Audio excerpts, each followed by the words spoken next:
ബോബി ചെമ്മണ്ണൂർ ജയിലിന് പുറത്തേക്ക് ഇറങ്ങുന്ന കാഴ്ചയാണ് നമ്മൾ കാണുന്നത്.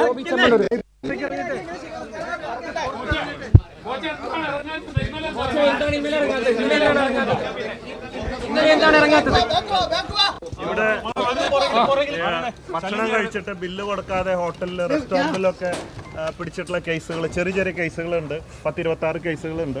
അപ്പോൾ അവർക്കൊക്കെ ജാമ്യം കിട്ടിയിട്ട് 5000-10000 ഇല്ലാത്തതുകൊണ്ട് വിഷമിക്കുന്നവരാണ്. അങ്ങനെ 10-26 പേര് എൻ്റെ അടുത്ത് വന്നപ്പോൾ ഞാൻ പറഞ്ഞു അത് നമുക്ക് പരിഹരിക്കാം, അതിനുള്ള ഒരു സമയത്തിന് വേണ്ടി ഒരു ദിവസം കൂടെ നിന്നുള്ളൂ. അതൊരു കോടതി ഇലക്ഷൻ അല്ലേ? അങ്ങനെ ജാമ്യം കിട്ടിയിട്ട് പുറത്തിറങ്ങാത്ത ഒരു കോടതി ഇലക്ഷൻ അല്ലേ?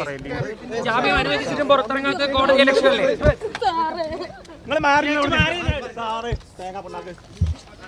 ഇവിടെ കോടതി ഇലക്ഷൻ അല്ലല്ലോ, അത് കോടതി ഇലക്ഷൻ അല്ലേ? കിട്ടിയത് നേരം വൈകി, ഇന്നാണ് കിട്ടിയതെന്നാ പറഞ്ഞത്. അല്ല, ബോച്ച ഇന്നലെ ഇറങ്ങാതിരുന്നല്ലേ? ഒരു നാടകം വരുന്നില്ല. ബോച്ച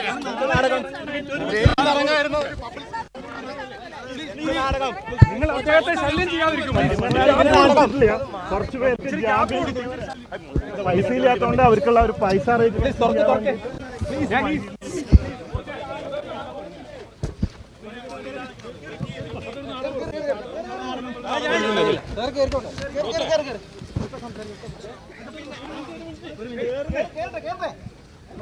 ഇപ്പൊ ഹൈക്കോടതി വീണ്ടും വിളിപ്പിച്ചിട്ടുണ്ട് കേസ്. വിളിക്കും.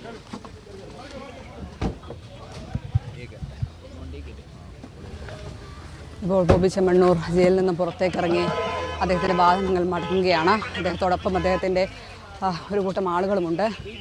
എന്തായാലും ഇത് സംബന്ധിച്ച് അദ്ദേഹം ഇന്നലെ ആവർത്തിച്ച അതേ കാര്യം തന്നെയാണ് ഇപ്പോൾ പറഞ്ഞിരിക്കുന്നത്. അതായത് തന്നെ പോലെ പണമില്ലാതെ ജയിലിൽ തുടരുന്ന ആളുകൾക്ക് അവർക്ക് വേണ്ടിയാണ് ഇന്നലെ ജയിലിൽ തന്നെ തുടർന്നതെന്നാണ് അദ്ദേഹം ഇന്നലെ ആവർത്തിച്ച അതേ കാര്യം തന്നെയാണ് ഇന്നും ഇപ്പോൾ ആവർത്തിക്കുന്നത്.